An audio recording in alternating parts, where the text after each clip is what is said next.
correctly with the correct amount. D20 Radio, where gamers roll. www.d20radio.com.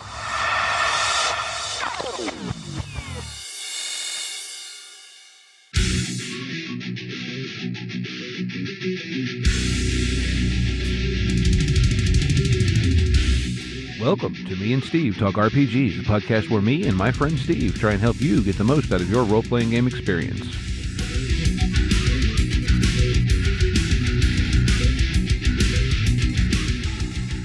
Welcome back to Me and Steve Talk RPGs. I'm here with my friend Steve. Hello. And this week we have a couple guests on, but before we get to that, we have a podcast for the week. Steve, what is our podcast for the week? It is the Genesis Archive, which is an actual play podcast here on the D20 Radio Network. And as the name would suggest, they play Genesis stuff. Now, everything that they've released thus far is in their created setting of the Unseen World, which is a really neat, I call it a modern fantasy mythology setting, but it's set in Las Vegas. So you get the anything that can happen in Las Vegas element on top of it. And it's really good. Really, really good. Very, very interesting urban fantasy setting. And yeah, we talked to them quite a while back, but yeah, it's been a while ago. But yeah, very, very cool podcast. Very cool setting.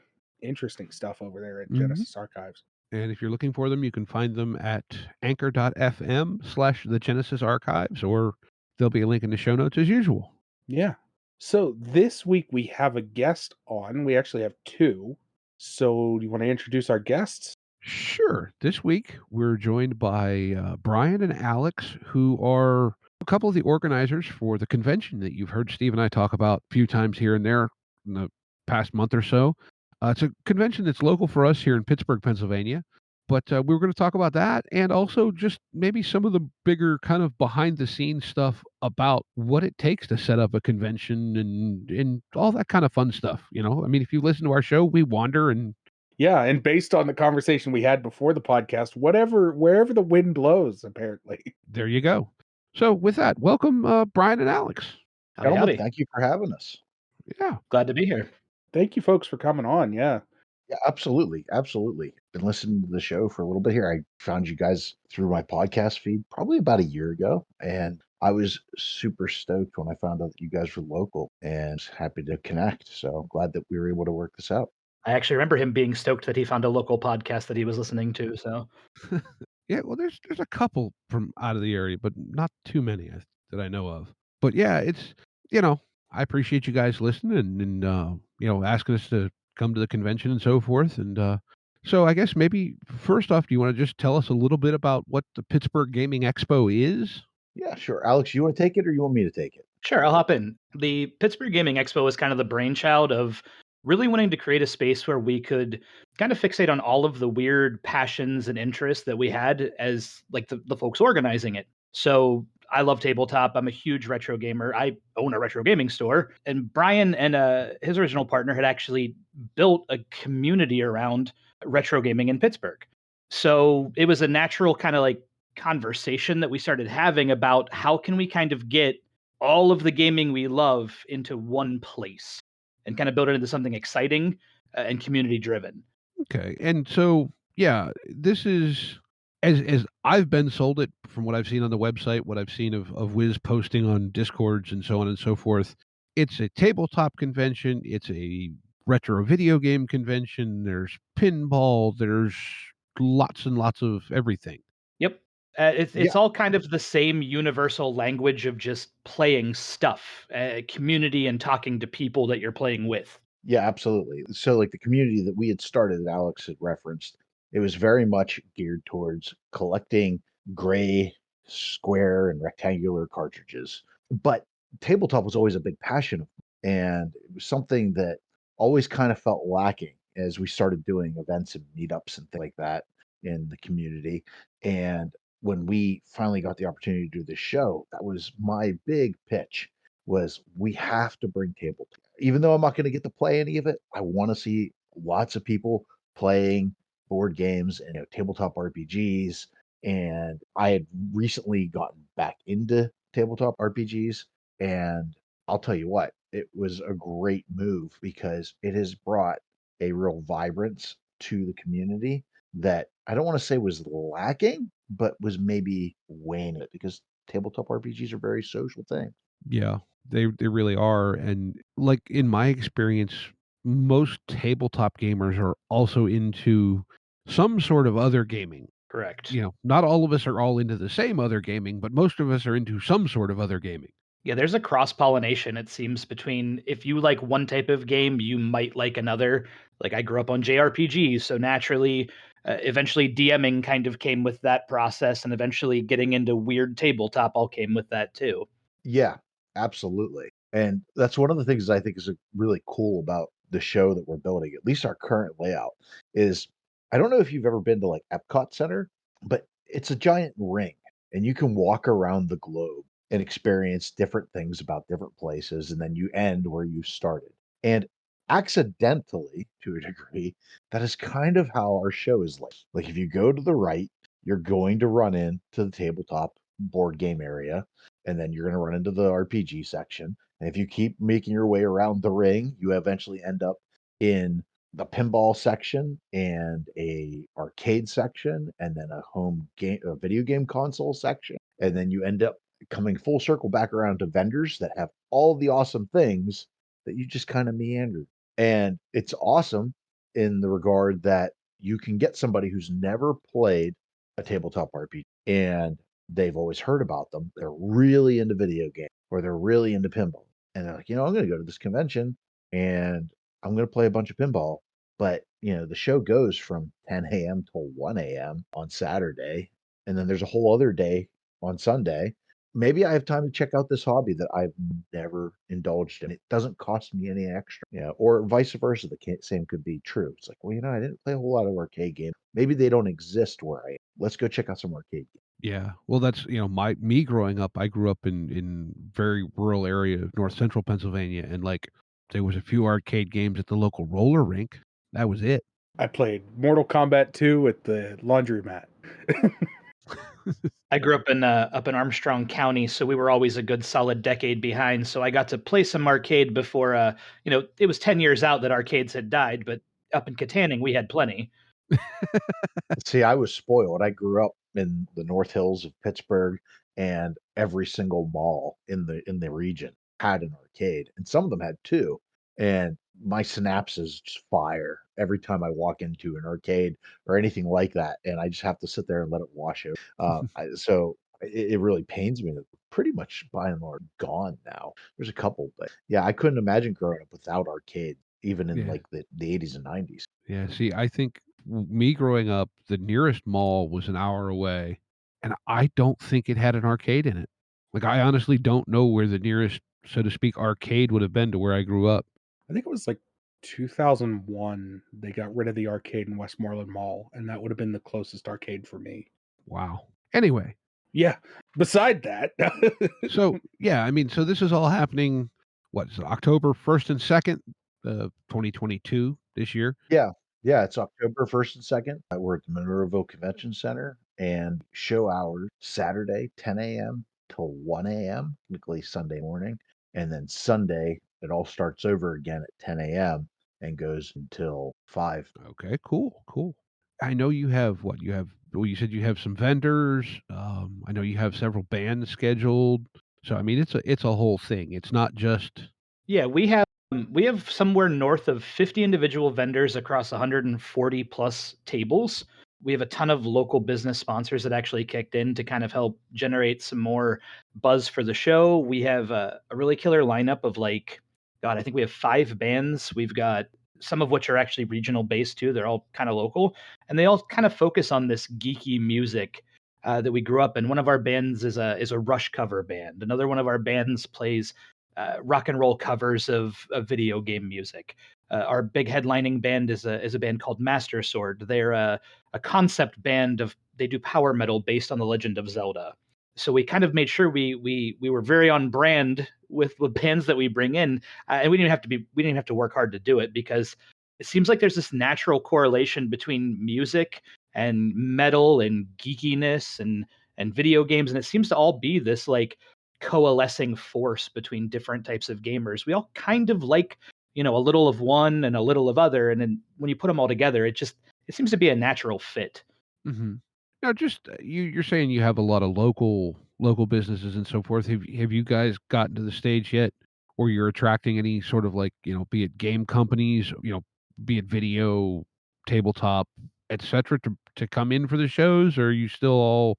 We generally like to look for people in the region first. I mean, right out of the gate, the show is called Pittsburgh Gaming Expo, and as much as I'm not foolish enough to suggest that we wouldn't love a major company, but at the same time, we want to really fixate on a lot of the local groups that are developing this stuff too. So if we can find local independent game developers or like video game developers or tabletop developers, we'd like to talk to them almost as much as we would like to talk to somebody that's massive, because at least we Mhm. can spotlight people that are in the region kind of at the ground level the way we're trying to be too.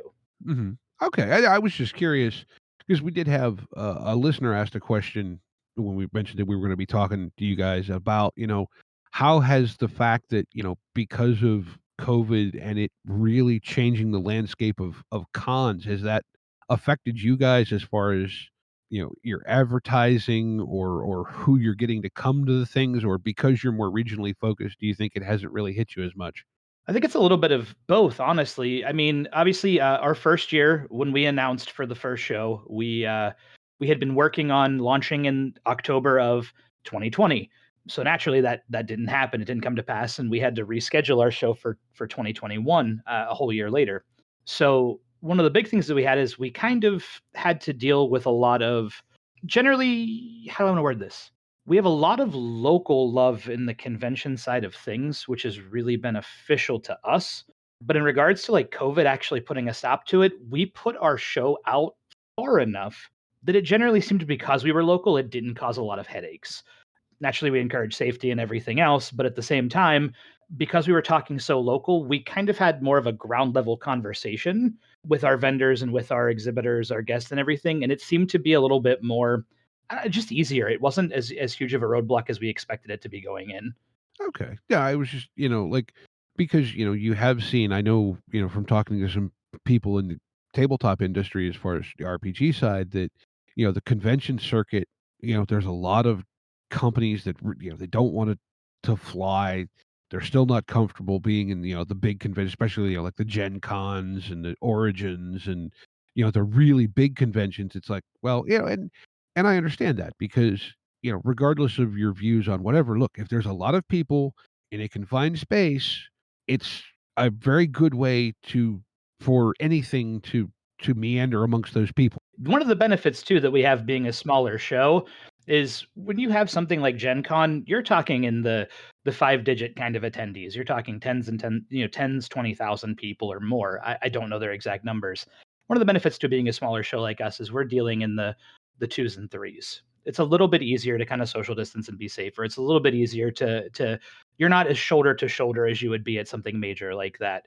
And I think that while anything can happen, at the same time, we generally try to encourage safety. And I think the big benefit to being a smaller regional focus show is that we're not going to hit these massive numbers where it could necessarily be a dangerous situation. Right, right. I think our scale also helps us in that, and our focus on being regional is we're not a show that was overly dependent or reliant on these massive brands or entities getting involved with us, because we always kind of underestimate ourselves to a degree, and Yeah. we always look at it as, well, let's build local, let's bring attention to local podcasts, local developers, things like that. And I mean, if Artelsorian will talk to us, that's cool, but they were never our primary focus. So in that regard, we don't end up with a exhibitor hall that's largely empty because of valid concerns over travel and things of those nature, because we're really focused on local. Sounds fair. So, I guess, look, I mean, I enjoy playing some video games. I've joked that I don't play pinball because all the lights and bells and whistles work too well on me. um, and that I Yeah. get distracted by them and lose track of the shiny thing. But like, do you have like, as far as your layout, how is it split, say, evenly between the different things, or is it, weighted any particular way, or? I mean, for us, a lot of it is the way the wind moves. I mean, at the end of the day, we try to make sure that our vendors, they're the entryway. The vendors, you walk through them and you walk past them, but we try to make sure that we have everything kind of separated in a way that allows it to each kind of little section to be its own world, and we weight it based on what we have. A huge, amazing part of our show, which is both a blessing. I won't pretend it's not, but also I feel guilty that we can't be greater to the community. Our show is community driven. So the arcade machines come in, a lot of them come from either local support from actual collectors and owners. A lot of them come in from support from local businesses who participate in that kind of world, and they play that arcade space. But likewise, all of our DMs in the tabletop area are community driven and kind of sourced as people that sign up. So we weight the actual show based on the local attention that we get and how much of a community drive we get in a specific area. Okay. Okay. So, like, I'm just going to say, for example, like, if you're a local RPG nut and you want to kind of make that section bigger in coming years, then, come out and participate and support it Yeah, and crowd that area up. Correct, and that's absolutely. that's actually kind of what's happening this year. We've gotten a huge groundswell of new support for that tabletop area. We went from having, I think, 85 hours across the whole weekend of tabletop RPGs being played to, I think, at our last count, we're somewhere north of 130 now for this year. I actually think Uh, we're higher than that. I think our math was off. I re-looked at it, and I think we're closer to actually the 60 hours. I love being wrong on that one, so that's Yeah, awesome. Like, yeah, and this is that was a space that, like I said before, there was some skepticism as to whether or not it was actually going to be supported or even anyone be interested in it. And that is where we're seeing not just the biggest groundswell of support from attendees, but from exhibitors and vendors too. Correct me if I'm wrong, Alex, but I feel like we've had a very strong surge in vendors that want to sell every manner of tabletop accoutrement that you could want at a convention. very much so. It's awesome. Yeah, and that's something I try to stress to people when I tell them, like, do not wait for the show you want when it comes to PGX. Support the show you have, and that will build the show you want. And that's been true so far to this point. That's how we've run this and molded it. And it's kind of given the show a really unique character and personality, which is kind of cool. It's very independent in its launch, kinda. It seems like we came from kind of being almost like a garage show to, like, it's being shaped by the community in a way that we love. It's awesome. I mean, it very much started. Its roots are a garage show. Our first ever event was a meetup, a community meetup for Pittsburgh retro gaming at Game Masters Pittsburgh, on the old location now on Babcock Boulevard, and that's how this whole thing really kicked off. And somebody told me the other day, I was talking to him, it's like, man, your show is like very punk rock in that it's not really a corporate show, but it's just kind of free flow, and it does its own thing. Well, that's cool. I've honestly, I can say this will be my first convention experience, so I'm very excited. And I don't know if you've calculated it in. I know I still haven't submitted what I'm going to be running at the convention yet formally. So, I think your block is scheduled, but it hasn't been titled yet. okay, yeah. So yeah, so you haven't received an email from us yet because I need all that information before we can send that back to you. But yeah, no, I like the idea that, like, so to speak, you're actually running it sort of as just a big get together that has kind of become a convention. Absolutely. Yep. We've just, like, worked to put like an almost modern sheen on what is effectively a swap meet and hangout. Yeah, and like that's one of the other things I love about this show too, is that it is very much you pay your fee to get in, and then you get to indulge in everything at that cost. There's no hidden fee. Once you're in the show, whether you buy a 1-day badge or a 2-day badge, once you're in, everything's there for you to enjoy. There's no, like, all the arcade machines are free play. All the pinball is free play. There's no fee to sit down at panels. There's no table fee for game masters. We take care of the game masters by letting them get into the show for free for the weekend. That's kind of like our thanks to them for their efforts and time. And that allows us to really keep the prices down as much as we possibly can while still building the show. And it really creates this atmosphere of, I'm going to go to this convention for the weekend. I'm just going to hang out with my friends and chill and play lots of games and listen to panel. Well, very cool. Yeah, and just to speak on your pricing a little bit, you guys are very like reasonably priced for other compared to other conventions that take up the same space. We're doing our best. We Yeah. really are. I mean, that's thanks in part largely to, we have an awesome volunteer staff, and we take care of them too. Like, we really do. I don't know what other convention. I've never volunteered at another convention, so I can't say that they are doing better or worse than we are. But our volunteers, we feed them, we give them shirts. We do everything we can to thank them for allowing us to make this happen. Because if it was just Alex, myself, and Colt, our other partner, there's no way it could happen. And that community vibe and that understanding of like, hey, these guys are actually doing it. They're putting something cool on for Pittsburgh. People are willing to support it. And that has allowed us to this point to keep the prices down. And hopefully we can continue to do it. It's one of those things where it gets dictated to us. But for right now, for this year, for 2022, I mean, what is it? It's, if you buy your badges right now on the website, it's $25 for the weekend.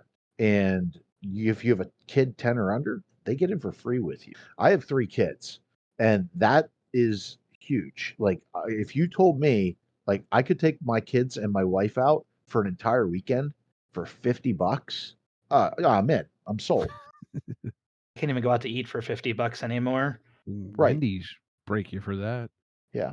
And granted, that's if you buy your tickets online, which we always encourage people to do, because we offset as much as we can to keep prices low. But then when you show up at the door, obviously, it's going to be full ticket price, which is still really reasonable.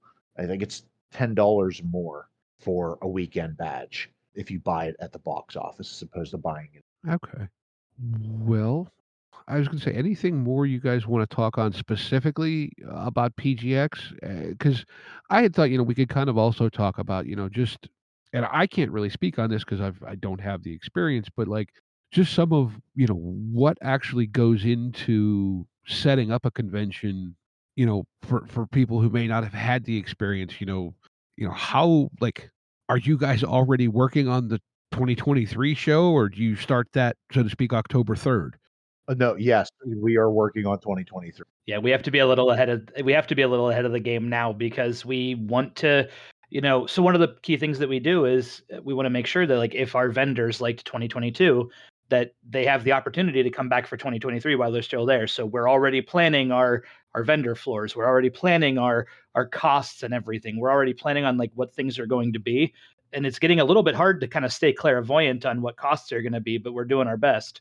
Yeah, it's definitely the economy is definitely shaking things up a bit, whereas in the past it was fairly predictable, and we knew, okay, well, this is what costs are going to expand by at this point in time.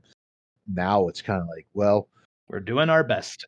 yeah, you hope for the best, and there's things that we would like to do that will allow us to maybe not raise prices across the board a ton. But a lot of what we do in 2023 depends upon how 2022 performs. 2021 was amazing. It exceeded all of our expectations. And we really were sweating it up until maybe a month before the show.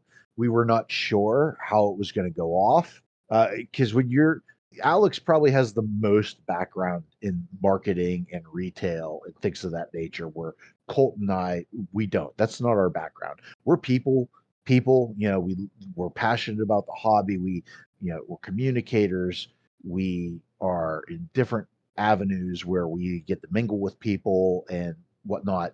But really, it was a crash course in like learning, advertising, marketing, all these different things, management, how the back end of like the corporate world works and operates. Like, I never ever had a goal of being in a business of my own, like being a business owner. Now I find myself in this awkward position where I am accidentally a business owner because somebody has to file the taxes and file for the LLC and all those things and keep an address on record. These are all things that we had to learn.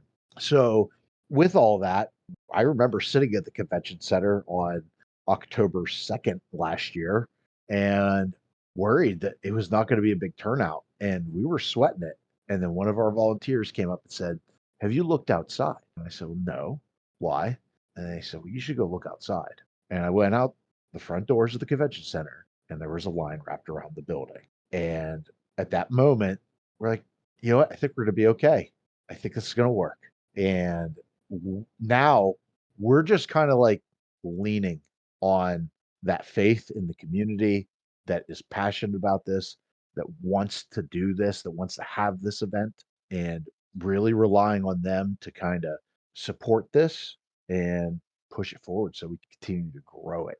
And that's been probably the hardest lesson for all of us to learn, is that there's only so much control we have. Yeah. Yeah, no, I can imagine, yeah, and like, okay, for Steve and I, like when we decided to start the podcast, it's like, well, are people gonna listen? But there's not for us, okay, we pay a yearly fee for hosting, but there's not this, okay, we've rented a hall and we paid for advertising and we this and this and this, and if 10 people show up, Right. we're broke. Yeah. Yeah. Yeah, there is some And fear there. and that list that you just that was kind of like where our brains started. And then it was like, oh, we have to rent trucks. We have to absorb all these other costs, like the advertising and many numerous things. Insurance for the event was something that we had to, which was real fun to navigate during COVID, by the way, because Oh, it was unprecedented. And just because of timing, we actually saved ourselves and the community, quite frankly, because the only way we could have done it if we hadn't had this luck would have been to offset the costs. And just because of the timing, we saved ourselves a ton of money in that we didn't have our insurance policy locked in yet and paid for when everything shut down. So we didn't have to eat that. And fortunately, we have a good contract, a very good working relationship with the convention center, and they honored the force majeure clause in the contract, which was something I had to learn. I never knew what that was. And I remember we're reading through the contract the first time, and I'm like, what is this force majeure? I don't like this. They can cancel on me for anything. And that's the way my brain originally deciphered that. And then it ended up saving our butts because COVID came through, it shut everything down, and the convention center and management and us gladly agreed. Let's invoke force majeure and let's reschedule for the next year and hope for the best. And it worked. So yeah, lots of hard lessons about like managing things. It's absolutely not the same as what we had started out doing, putting on a fire hall show or a game shop show where you make a handshake agreement and then you have a couple of people show up and you charge $5 a head. Yeah, it's more complicated, but it's a rush. It's exciting. It's you're kind of flying by the seat of your pants and you're like, wow, Facebook isn't working anymore. They don't want to give us exposure on anything. So what can we do instead? And then Alex gets the bright idea. Well, let's listen to everybody. Let's start a TikTok. You got to chase down whatever you can. I like hearing the fire hall show as an example though, because it went from being I come from a business background, so I'm like, I'm going to jump in with these guys and absolutely ruin my life starting a convention with them. Let's go. So whenever I was talking to them, and I could kind of see the vibe that they had and see how excited that they were and enthusiastic that they were about developing a community and developing a place for the community to play. And I'm like, okay, we can scale that enthusiasm and like kind of like how Brian described it, we could take that punk rock mentality and kind of keep it being at the end of the day, it's still just a crummy swap meet. And it's my favorite kind of swap meet because it's where I find all my favorite treasures. And we took that logic and said, how can we turn that into a full convention? And we did. We got lucky. Everything is serendipity when it comes to this world. I don't care what anybody says. We had good people working in our corner. We had good, like the convention center was very cool to work with us. Our vendors were very cool to let us push them out a year to the new show dates. So I want to say, seriously, I want to throw it back to the community as a whole for kind of helping us propel the show forward.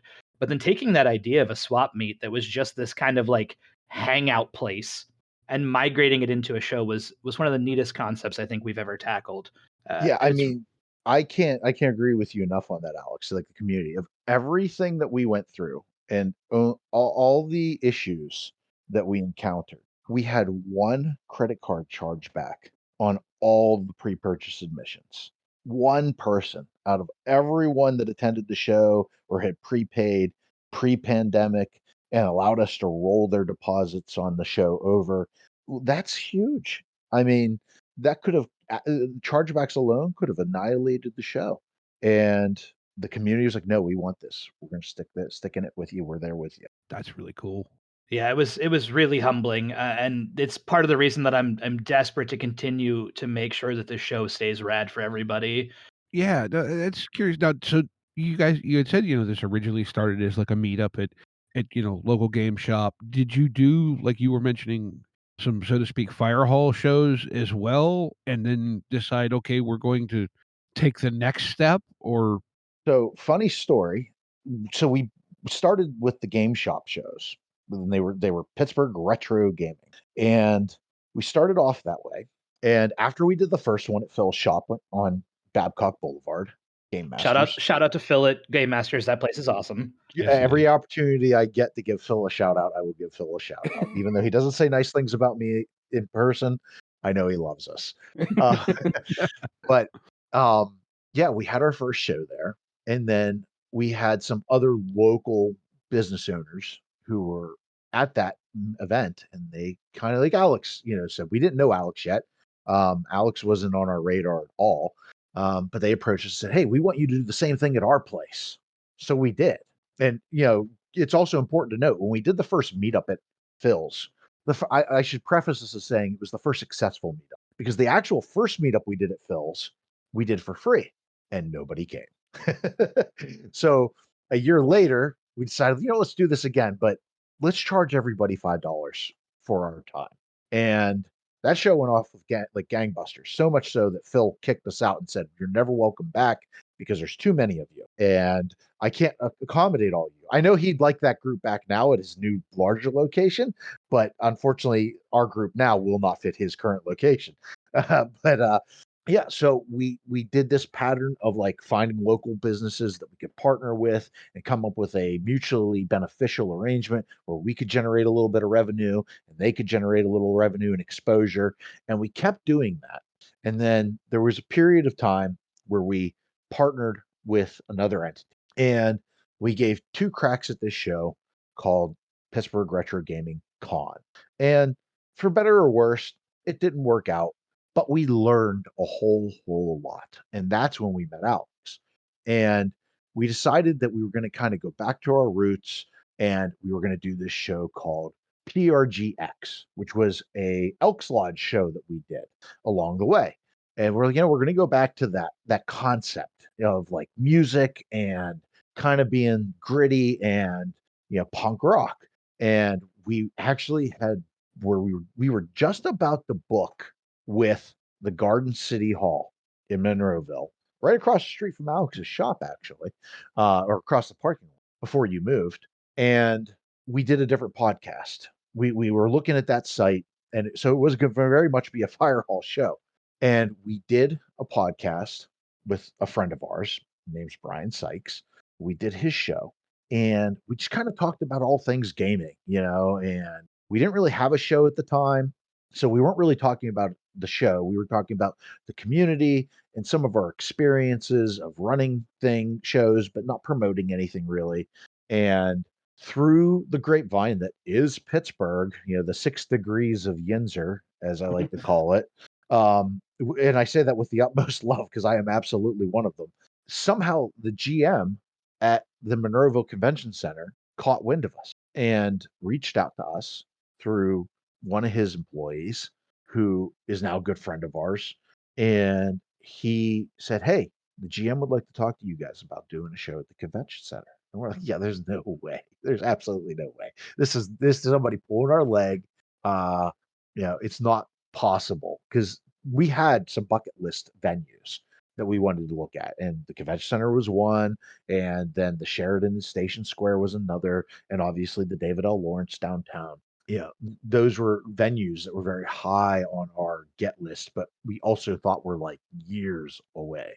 So I can't go into any of the details of what the arrangements are or whatnot, but let's just say after we sat down with the convention center and we talked with Mike out there, he's like, we'll make this work.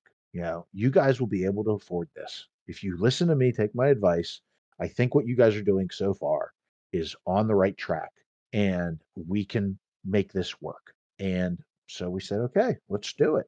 And that's how we ended up at the Monroeville Convention Center with an actual convention for all intents and purposes, with a bunch of guests that we never thought we would have that are coming from all across the country to be at this convention. So it's been a pretty wild ride. Well, that's cool. That's really cool.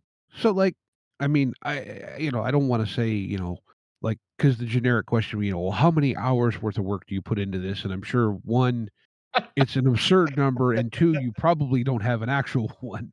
But like, Let's just say all of our significant others really, really love us and really like being rid of us for long hours of the day while we're at respective jobs and then putting in hours doing this sort of thing. But no, I mean it's a full-time job. Absolutely. I mean, on top of all of our careers, it's absolutely something. If you're not willing to work at all hours and plug things out, it just doesn't get done. Like when we wrap up with you guys today, Alex and I are diving into show prep, and we're going to be working on stuff because that's just how it works. Lots of conversations at weird hours, at random times, talking to bands, talking to exhibitors, talking to podcasters, and just kind of making it all work and not doing it for us anyway.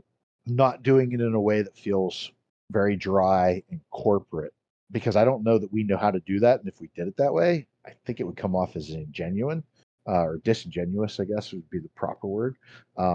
So yeah, just lots and lots of hours. Like Alex is a machine. I'll wake up in the morning. I start my days at 4:30 in the morning. I'll wake up at 4:30 in the morning and I'll see our Discord log of all the things that Alex has churned out in the day or over the night while I was sleeping. I was like, dude, you need to sleep. Weaponized my insomnia. Sounds like what happens between Steve and I, because we tend to keep opposite hours. Yeah. So one of us will get all this brainstorm and the other one wakes up and there's like 73 messages for them. By the way, I redesigned our logo, and also here's our thing. That's exactly what I sound like. Exactly like Alex, yes. ADHD mixed with insomnia and a little bit of coffee goes a long way. It's the ADHD and the ADHD medication keeping me up all night. I'm trying to knock it all out. So, okay, just because it seems like a related question. Let's say, because we have listeners all over the country, all over the world. Yeah. Let's say you wanted to put on your own little, and we'll just call it, like a fire hall convention, or a small banquet hall or whatever. Is that something, like, how big of a job is that for someone to actually just decide to do? So before we even started doing game shop shows, the first step is you have to find something you can synergize a community around. And then you have to have a community that you've synergized that actually wants to see each other. That's the biggest first step.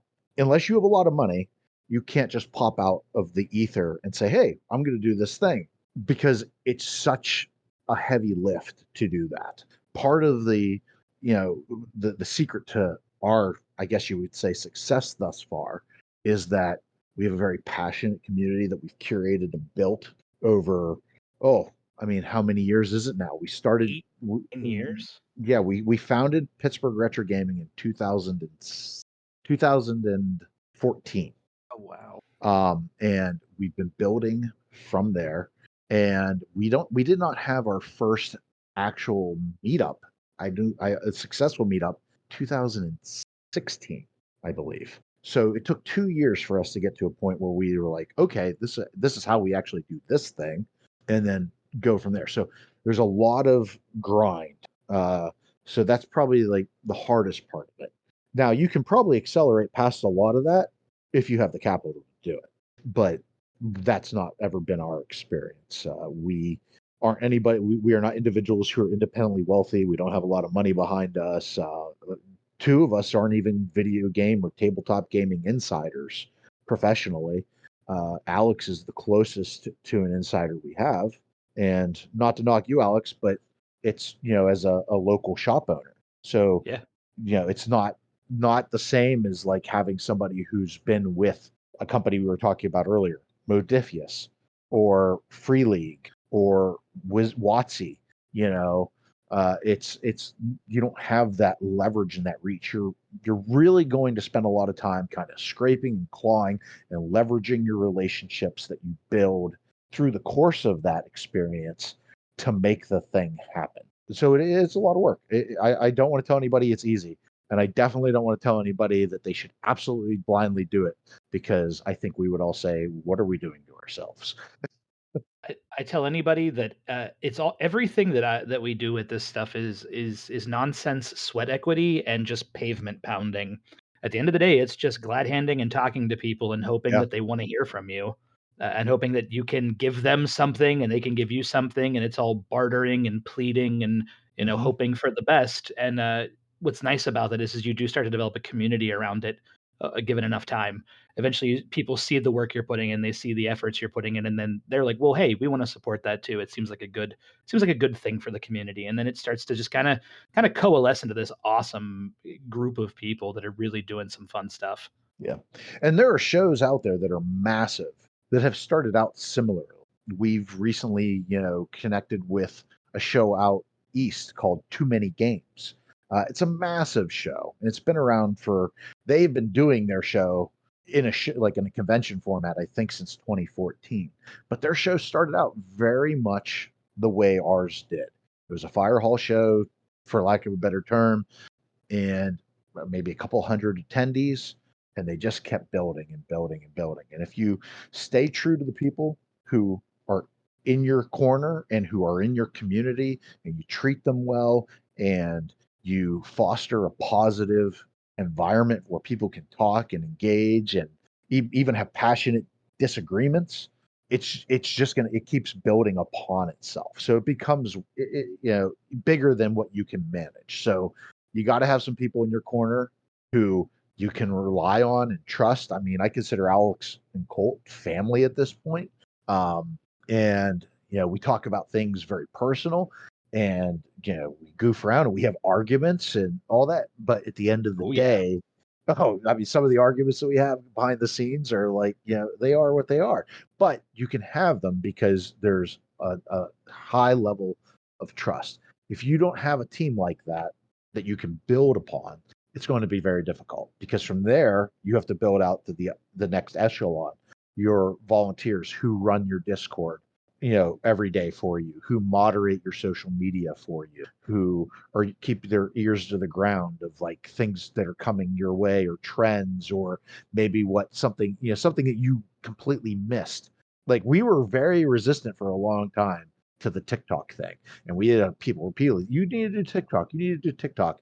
And I'm like, I'm an old man, I don't want to, like, what's this talk tick thing? Like, I don't want to do it. But they keep you grounded, and they keep your eyes open. So again, it just comes back to like, community. You have to have a strong foundational community that you can build off of, because at the end of the day, that's who's coming to your show. Mm-hmm.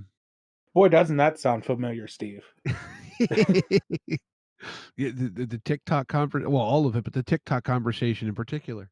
Yeah, and having a strong community. Yeah. Yeah. No, that really is. I mean, that's the thing that we found is the people that show up on the Discord from everywhere, and some of them are old friends that I played with years and years ago. Some of them are literally people I know from other Discords. Some of them are just people who found the show and found our Discord, and it's this wonderful mix of people who have this shared passion, and you just all get together and talk about it.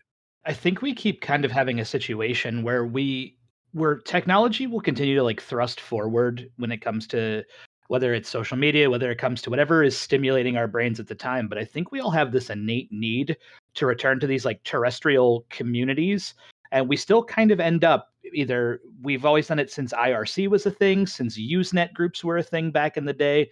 And we all kind of start to come back on the things we love and building a community around the things we can all kind of enjoy. And I find that Discord and all of these places still kind of represent the same idea. We all want to get together and be geeks about stuff. It doesn't matter where it is, whether it's a bunch of old dudes on a porch talking about sports, or whether it's us in here having a conversation about a geeky convention, or when we go to the shows and there's a bunch of fellow nerds, me included, arguing about what new video game is coming out. It seems like that we all have this desire to just kind of always build a community around stuff like this. Yeah, I find Discord to be the funniest one because it's like, as much as like Reddit was, Discord is becoming more and more like those bulletin boards back in the day. Yeah, which I mean, ironically, I spent a lot of time on some of the old bulletin board servers, even back Is in that why you take to Discord so easily? probably. I mean, I'm going back even to like the ASCII based bulletin boards. Yeah. Not the VBullet and PHPBB and all that, but I spent a lot of time on those too. I was a MUD player and a Usenet user back in my early preteen days, so it's probably equally showing my age on that one. Well, I played MUD quite a bit in college, so. Oh, yep. Never mind. I'm a whippersnapper again. Everywhere I go. Well, that's the other thing. Like, okay, within this, like Steve and I are, what are we, about 15, 17 years apart in age? Roughly, yeah. I mean, but this is a thing, we connect very strongly on actually a lot of things. We're strangely alike for being as far apart as we are in age, but I'm a young man with an old soul. It's weird. But yeah, it does. It crosses those gaps of, all kinds of things because, and I think, and tell me if you guys have experienced this in this, if you want to call it this nerd culture. We like that we're different and not everyone likes what we like, but we want to know that there are other people who like what we like too. Oh yeah, that's a huge thing. You have a constant degree of you will never find a group so passionate about anything geeky as geeks. They will fight about minutia because they like the same thing already. So there always has to be. We bridge those gaps, but we still need to have this urge to be geeky about stuff, no matter what. And even if it's like, especially with gaming, it could be something you're geeky about, or gaming, but you've never experienced it. But when you're exposed to somebody who's ultra super passionate about that gaming category, and they just gush about it, and you could sit there and listen to them, and you're like, I have no clue what you just talked about, but I know it's awesome, and you just listen to it. I did that at after we recorded the last podcast we were on. Myself and Sean, the gentleman who introduced us to the MCC, we went down this rabbit hole about tabletop gaming, Dungeons and Dragons particularly, and the two other individuals in the room have absolutely no reference for anything tabletop gaming. It was like we were speaking a foreign language to them, and they just kind of sat there in like awed silence because they still understood, like, at its core it was gaming, and that's pretty awesome. Oh no, I completely understand that. Like, when you guys were really kind of nerding out on video games before we started recording, and I just, because of life, time, etc., have kind of fallen out of video games in general. I still dabble with some of my old stuff, but it's just not what I do primarily. But like, I can hear you guys talking about it and how much, the passion and the love you have for it. And it's a neat thing to, I know what you're saying. I don't know. Well, and there's so much cross-pollination. There's a ton of cross-pollination. Like my old grognard thing that I love to do is whenever I meet people at the convention who are like, "Oh, I love these RPGs," I'm like, that all started with tabletop RPGs, right?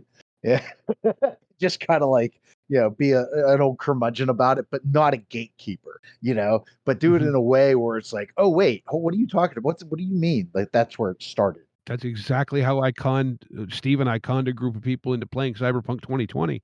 Mm-hmm. We're like, hey, that Cyberpunk 2077 game that's coming out? Y'all want to play the thing that it's based on?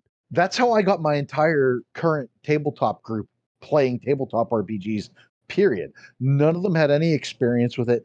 They're all involved in the show in some way, shape, or form. One of them's my wife and 3 of them are my kids. But there's 3 other adults who sit at my table. And their gateway to tabletop RPGs was through the PRG with video games. And I said, well, you know what? You want to do something that's a little more social than playing Final Fantasy for the umpteenth time? I got something for you where it started. When you talk about that bridging aspect of it, it's kind of true even in most ways though. Like even the bridging from video games talking about, like, yeah, you liked your old video games and we were gushing about the new stuff. But at the end of the day, we all kind of have that same vibe where it's like, well, we love to play stuff though. We love to play this thing. And I'm finding that there's this constant through trend of the games that we like. They still kind of always exist.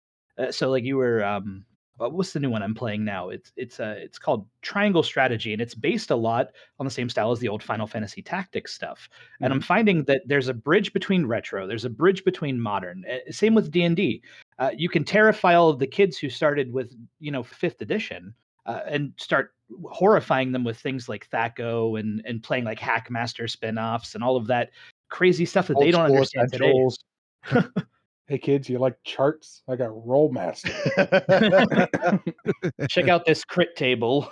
It's 16 pages. And that's an interesting point that you bring up, Alex, too, because like one thing that we're seeing, like we've arrived at a point in video games where the number of pixels on the screen or polygons or any of that's, it's all kind of irrelevant. Like 16-bit graphics is no longer a consideration of technical limitation. It's a art style. It's a medium. Some people work in water paints, others work in acrylics, some work in oils. It's the same thing with video games. Some people work in 3D rendering, other people work in sprites and pixels.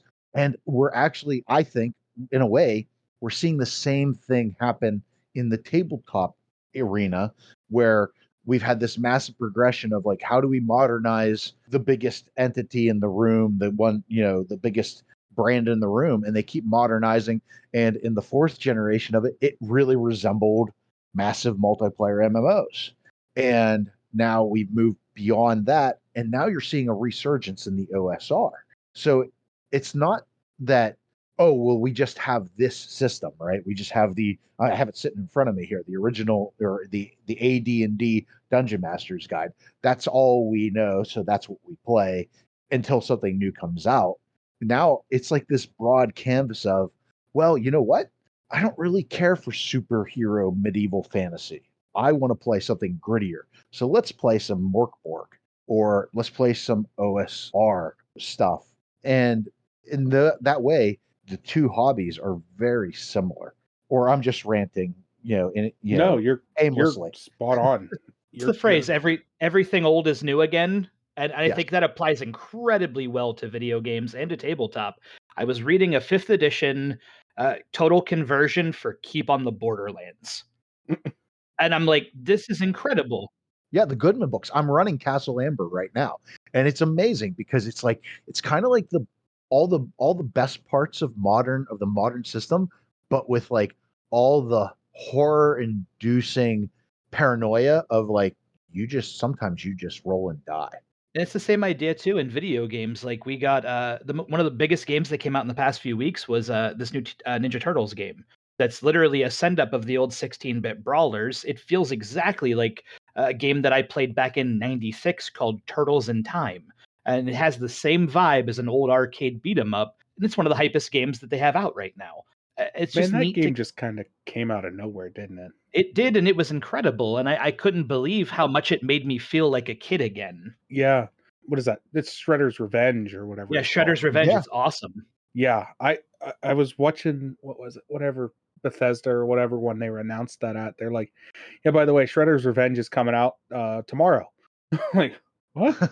All right. I mean, like, I remember it's an old game now, But I remember when the Nintendo DS came out, and I was sitting in my little cubicle office in my college job, and the guy sitting next to me pulled out his Nintendo DS Lite, and he's like, "Hey, you need to check out New Super Mario Brothers."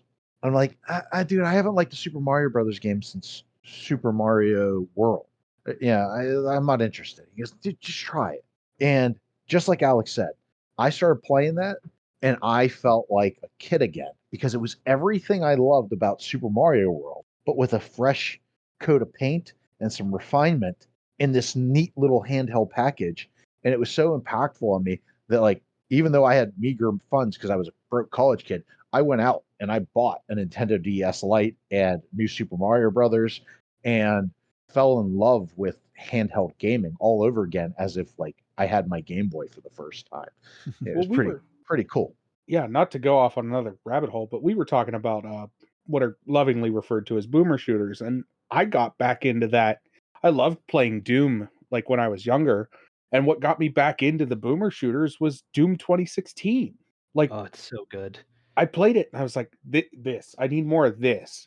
And immediately went out and was like, what other games, like what other modern games feel like this? And there's a ton of them. Oh yeah. Octopath Traveler. I'm Yeah. a sucker for Final Fantasy VI. It's my favorite game, up there with Chrono Trigger. Those two games encapsulate everything in the JRPG aesthetic that I love. The pixel animation, the music, everything. And I've been yearning for that experience to be replicated. And Octopath Traveler came so close, and in every way, graphically and audibly, it nailed it. But with something a little extra mixed in there, and it's like painting in oil or watercolor. It really is. It's like, okay, this is the medium we're going to use to tell this story now. And I think I would agree that might be part of the reason why we don't have console wars anymore. Because it's not about the specs as much. You could do the same thing on a laptop now that you could do on the cutting edge home console. Well, I think, there's a lot of the stuff you guys have mentioned. I think two other factors that play into this though is one, the amount of cross-pollination in the design world between video games and RPGs. Before we were talking or before we started recording, I mentioned to you guys that Sandy Peterson of Call of Cthulhu fame also worked on Doom and Quake and those games. Mike Pondsmith worked at Microsoft for a while. I believe it was on the Ultima series. You have people like Bruce Naismith, who I know, Alex, you said you listened to our interview with him earlier today, who, actually got his start in gaming at TSR and then, bounced back and forth between the video game and RPG worlds a little bit, although he's much more well known for video game stuff. You have people like Gerald Klug, who originally started as a game, tabletop designer, has done a lot of work in video games over the years. He's not as well known, but he was the original designer for the James Bond 007 RPG. We've had an awesome benefit of cross-pollination from tabletop to video games for a long time, though. You got to figure we had back in the 2.0 days, we ended up getting Baldur's Gate, and then we ended up getting sort of worlds like that. But then, like, there were other places where there would be cross-pollination that wasn't so obvious, like the Knights of the Old Republic game that BioWare had put out was based on the D20 system, like kind of like the second edition of the D20 Star Wars game. Built was kind of like the mechanical building blocks for KOTOR, the Knights of the Republic game. And even more recently, I know it was something of a rocky launch, but you bring up Pondsmith. The video game Cyberpunk 2077 is a direct sequel to the lore and world established in Cyberpunk 2020. That was, what was that, early 90s, late 80s that was originally written? 89, I think 2020 came out. First edition. Yep. And whether or not you adore Cyberpunk 2077, I know it was a bit of a crazy launch. It was very much built on the foundation of that tabletop role-playing game. Even, I mean, the story to a huge degree. And I loved the game. I thought it was amazing. And it was nice because if you pre-ordered the game, you got a copy of the book. And if you like a digital copy of the book, and if you enjoyed the game, you could go back and play with your friends. Like I'm currently in a Cyberpunk Red campaign that is currently set during, right after the Fourth Corporate War, which is an incredibly weird, deep cut story from the 2020 lore if you've only played the video game. So it's really neat to kind of see how those two worlds can kind of build into each other and represent something of a of a synergy between playing at the tabletop and playing on your TV, and you can kind of get the vibe from either the same way, which is just awesome. Well, and you have, Pondsmith's company, Artel Sorian, also produces, although his son Cody, I believe, did most of the work on it. They produced the Witcher The Witcher tabletop one. RPG. Yep, I have a copy of that too. I love it. I'm a huge Witcher fan, actually. That's probably my favorite game series. And so yeah, it's gone back and forth. But I think the other factor that plays into this, and this maybe even to a greater extent, is that most people get into gaming as kids, Hmm. video games, whatever. Well, because of when video gaming developed, we're in the era now where we're the people who were around when it really kind of fired off in the late 80s, early 90s, and I know it started before that, but a lot of us kept gaming, and the same with TTRPGs. It started in the 70s, but a lot of people kept playing. And so now you have, like you were mentioning about the OSR, but you have, it's not just for kids anymore, so to speak, I guess is a way to say it. Yeah, it started as kids, but we just kept doing it as we grew up. So we went from, I remember playing Advanced Dungeons and Dragons and being just blown away at the concept of escapism, of talking about what I was doing. I was like 12 when I think I played my first D&D game, and it absolutely blew my mind. Just the whole concept of it. Oh, we roll the dice. This is based on wargaming. That wargaming stuff, that's for nerds. I've never got into that. But then I'm playing Zelda and I'm playing Final Fantasy, and then you suddenly realize, oh, I see what happened. They all, an old D&D player decided to make a video game, and then here we are. Oh, Mhm. turn-based rounds? Huh. Yeah. This feels familiar. Yeah, and like you're like, oh, wait a second. So then you go back to it and you're like, oh, so wargaming, that's real cool. You go back, you're like, oh, polyhedric dice, these are really cool. And then all of a sudden you've sunk thousands of dollars and thousands of hours of your life into a hobby that you'll never get back. I have a black light that I bought specifically to cast onto my dice tray so that my dice fluoresce while I'm playing. Like, the rabbit hole is ridiculous. The amount of things that I've spent money on for a game that really can be played with a pencil, a paper, your imagination, and 6 dice. If you figure it, we started spending money on giving a place for other people to play them out of the same level of, like, I don't know, maybe I hit my head or something as a kid, but we've decided that hobby that we shared, we're going to force it on everyone else and make it their problem too. I know the feeling. I mean, my kids play in one tabletop game a week between either my house or at Game Masters. They play in one game a week. When I was a kid, I would have my head would have exploded if you would have told me that the hobby would have grown to the point that I could have played weekly and with different people. There was a point shortly after we started the podcast where I was looking at running and playing in 3 different games. And I was thinking back to, like, man, high school me would have been like, what the hell is wrong with you? I did that this summer. I ran 2 games. I ran my Castle Amber game. I ran a Sunless Citadel game, which I'm still running, and I played in an OSR game on Thursdays. And I almost hit my breaking point. You guys, Like, you guys have time to play? How do you have time for that? I don't know. It is. It's Sleep. 3 hours Just a give week. that up. That's about it. Yeah, it was, but yeah, no, I it's cool, man. It's cool. I don't know what else to say. I tell you what, young me would have been surprised as heck at how popular it is these days, because when I was a kid, I was not very cool for playing this sort of stuff, and now it is the cultural phenomenon of the 80s all over again, except, less panic. For Yeah. sure. For sure. Yeah. Like, my group that I played with as a kid, when we all found out that we were into it, it was kind of like you entrusted these people with this moment of vulnerability that very well could have gotten you an atomic wedgie and chased out of school if anybody had found out about it.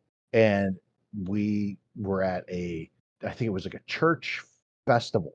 And Oh, right, we had all moved on from the grade school that we were in. And it was the first time we were all kind of getting back together. And it was an accident. We weren't planning on getting together. And we're at the St. Teresa's of Villa church festival.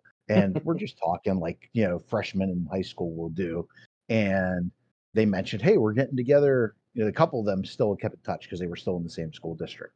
And they're like, hey, we're getting together. You want to come and hang out? I'm like, yeah, cool. What are we going to do? And they all kind of looked at each other because I was, one of the odd ones out. They didn't know that I was to do it. And like, we're going to play Dungeons and Dragons. I was like, no way. Like, there's that wincing glance, like they've said something horrible, like they've told on themselves. Exactly. And these were people that I had known since first grade. And now we were, in ninth grade, and they're telling me this. Little did they know that with a couple of kids, because we all went to private school, the couple of kids from my neighborhood, I had been playing the Dragon Strike board game with, and Dragon Quest, and Hero Quest, and Battlemaster. And we've been playing all this stuff. And then, our lives got busy, so it all fell apart. So I had nobody to play with. And here I fall into this group who I'd known my whole life pretty much and never knew that they played. And we went on for 3 years through high school. And we were all slightly different grades, the people that ended up being in this group. So it held together for about 3 years until people started going to college.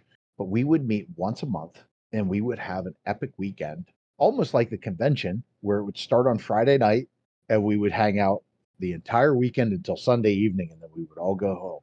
But we would play Friday night, all night, crash, wake up Saturday morning, get breakfast, hang out, play video games, play N64 or PlayStation, and then we would play again all night. And then we'd wake up Sunday morning and go to the Wildwood Highlands flea market and buy a bunch of pointy things that we probably had no business owning.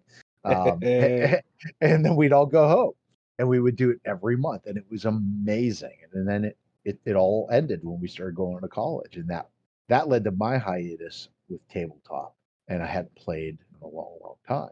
And the idea that this whole thing got, like, Stranger Things and Crit Roll and what they've done for the hobby, whether you like them or not, it's been a great gateway drug for people who are looking to play, who would have never given it the time of day or never considered it. And like Alex said earlier, 9-year-old, 7-year-old Brian, his head would have exploded if you would have told me that not only is this hobby going to become popular enough that there's going to be TV shows about it, but that you're going to run a gaming convention that it's a large cornerstone of, and that your kids are going to play it younger than you did and excitedly. And their friends are going to ask to come and play in their dad's game.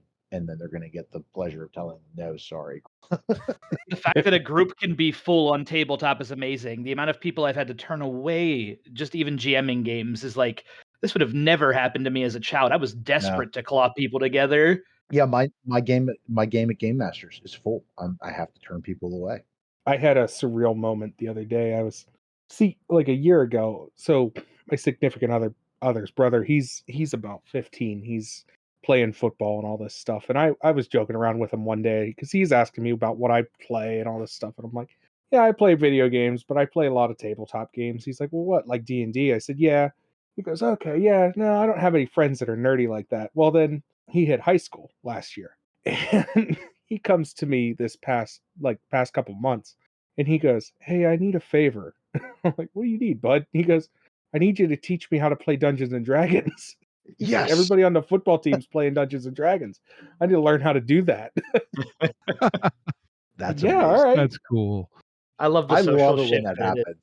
It was just funny because, like, a year ago we had a conversation. He's like, I don't think, none of my friends will get into it. And then now he's like, I need you to teach me how to do this. Well, even like now, like our age, Mm-hmm. it's finding out that I have coworkers who are into it, and none of them will admit it openly. But then once they find out that you're into it, you're like their new favorite person.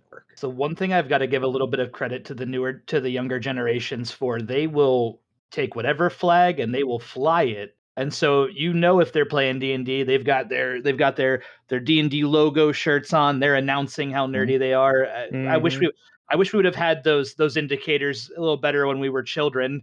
We might have known. The merch we could have bought. Right? Yeah, movies we could have seen. graphic tees just weren't quite as prevalent in our No, you had to youth know as they are now. somebody or have it custom printed. Or have iron-ons. It was Yeah, the iron-ons. speakeasy approach to enjoying games. Oh man.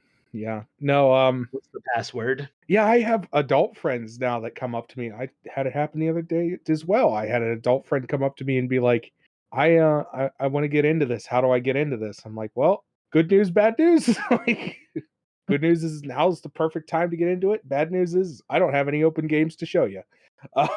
See, now you can tell them, but I do know a convention coming up where you Yeah, can learn exactly. to play. Yeah. Do we have any more questions from patrons? No, we don't. All right. Well, then with that, I think it's time we move into the next segment of the podcast. Well, wait I a minute, think wait a we- minute. Oh, Where can people find out more about PGX and Pittsburgh Retro Gaming and all that other, social media stuff and all that fun stuff for you guys? Alex, I'll let you handle that one. All right. So if you are looking for us, you can find out about Pittsburgh Gaming Expo at www.pittsburghgamingexpo.com, or you can type in pghretrogaming.com. You can find us on TikTok, Instagram, the social media kind of, the usual suspects of social media. We have, as you've heard, recently started a TikTok that we're trying to figure out, like a bunch of old men who have never touched a cell phone before. But yeah, your best place to find out about us seriously is check out pittsburghgamingexpo.com. It has all the information. We're working on finalizing the scheduling. And if you're interested in the show, we actually have a Pittsburgh Gaming Expo app that you can download on your smartphone, and it will start to fill in scheduling and all the neat stuff that we're going to have at the show too. If you want to kind of start getting an idea for that, it's a little empty right now, but in the next weeks it should start coming and being filled up a little bit too. So Very Just cool. be patient. We're a small team, local, like we'd said earlier. So it takes us a little bit longer to get some of that information populated. But there is a ton of it. And once it starts coming, you're going to feel like you're drinking from the fire hose. Very Yeah. cool. All right, Steve. is it time now? Yep. It's time for Game of the Week. Woohoo! Game of the week. Game of the week. Game of the week. All right. We filled you guys in a little bit on how this works. Just a quick refresher. You pick a game you like, that you're interested in, that you've played, that, just even if you're tangentially interested in, you give it a little shout out. One of us can go first, or if you guys have a pretty solid grasp on this, you can go. It's up to you. No, let's hear you guys. I'm a go bit for it. foolish. All right, that's fine. Steve, you want to rock, paper, scissors, or how you want to do this? I've got one if you want me to go. Go for it. All right. So my game of the week this week is going to be one, and I literally found this when I opened drive-through today. It's a game called Archives of the Sky, and it actually won a Judges Spotlight Any Award in 2019. But this is a kind of a sci-fi game, but it's neat in that it's GM-less, and I nice. think even it's very much just a storytelling game. There's not really dice involved, that kind of thing.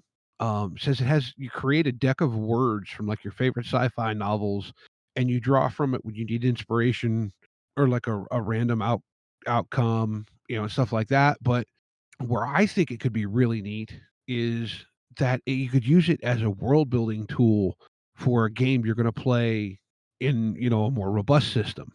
Because it says, epic sci-fi stories on a grand scale in a galaxy you create at the table. So it seems like it's very much kind of a storytelling prompt thing.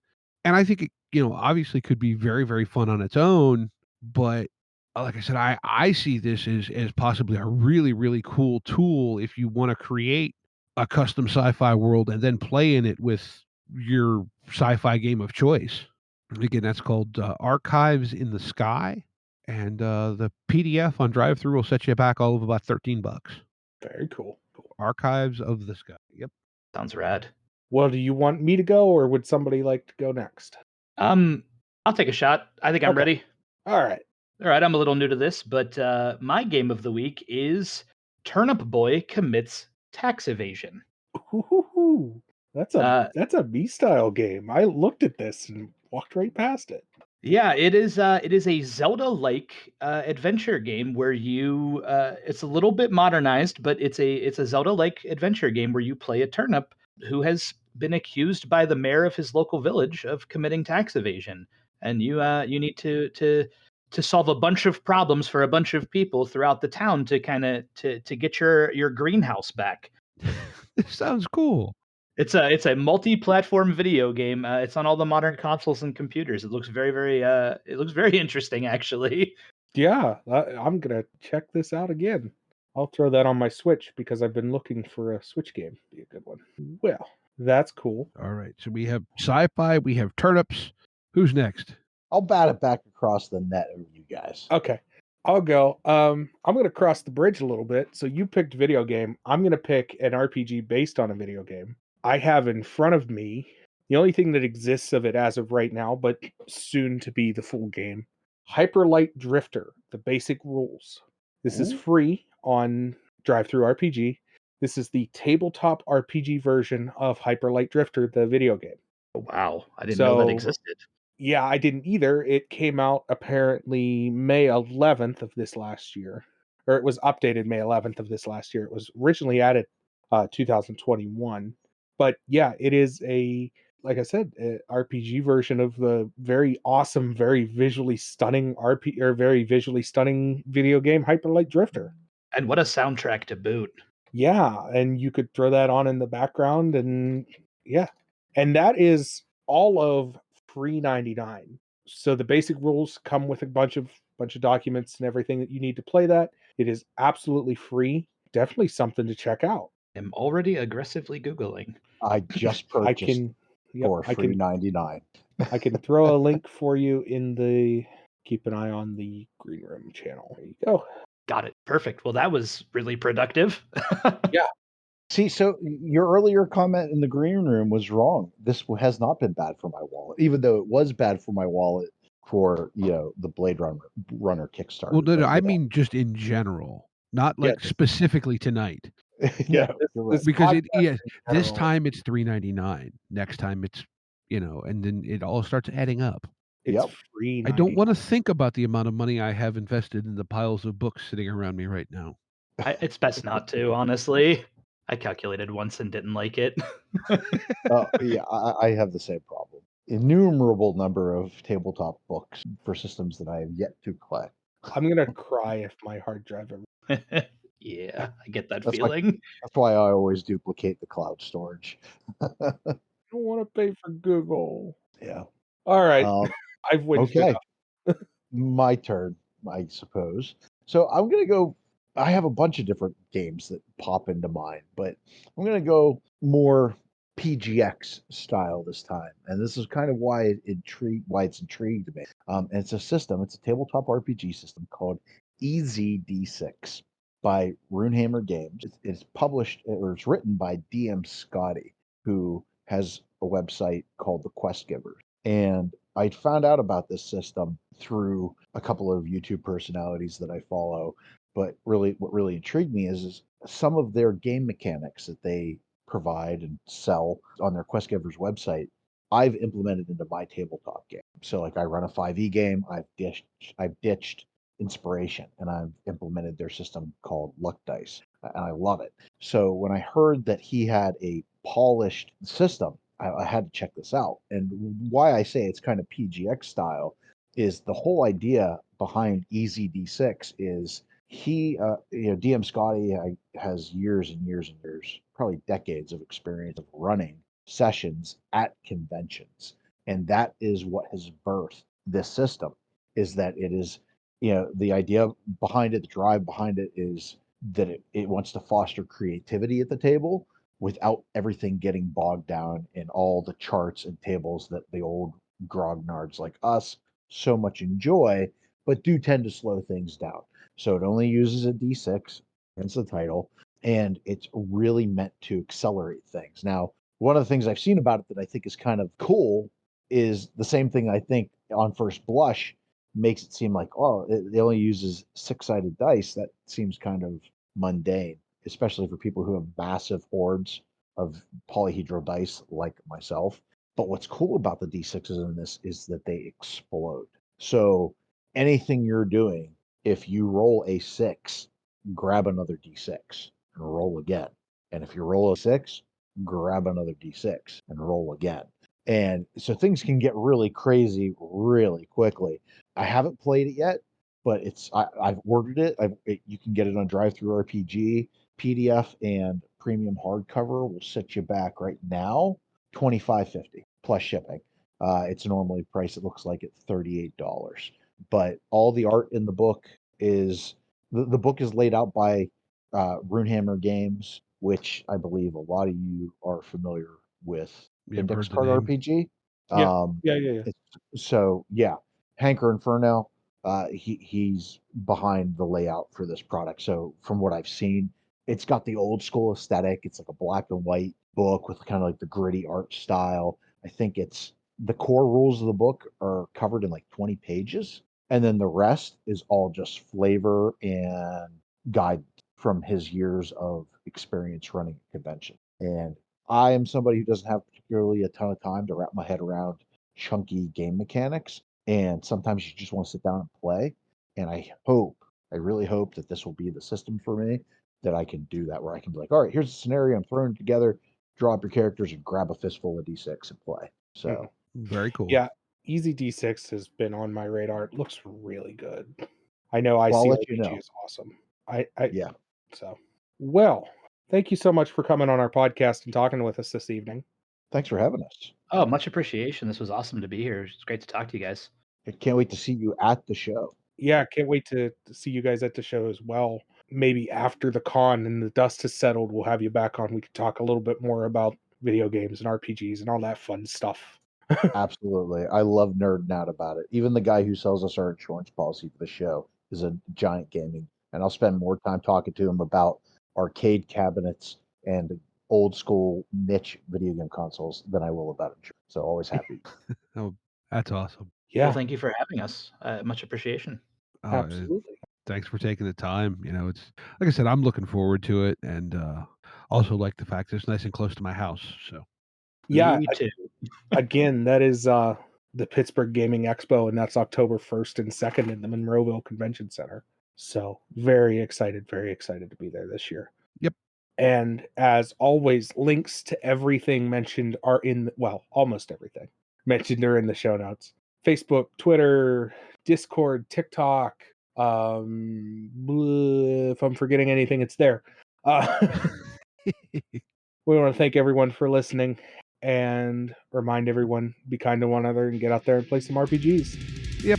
Take care, y'all. Intro and outro music by the band 12 Noon. You can email us at meandsteverpg@gmail.com. You can find us on Twitter at @andrpgs. Find us on Facebook at Me and Steve RPG Podcast. On Discord at Me and Steve RPGs. And as always, all of these links are in the show notes. Thank you, and be kind to one another.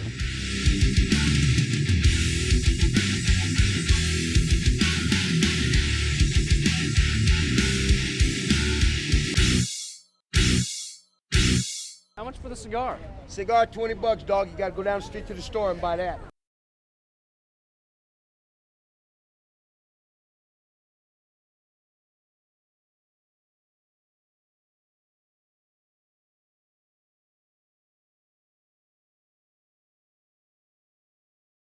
That's a wrap. All right, I gotta go and put my chickens away. Good night, guys. Take it easy. See ya. All Take it right. easy.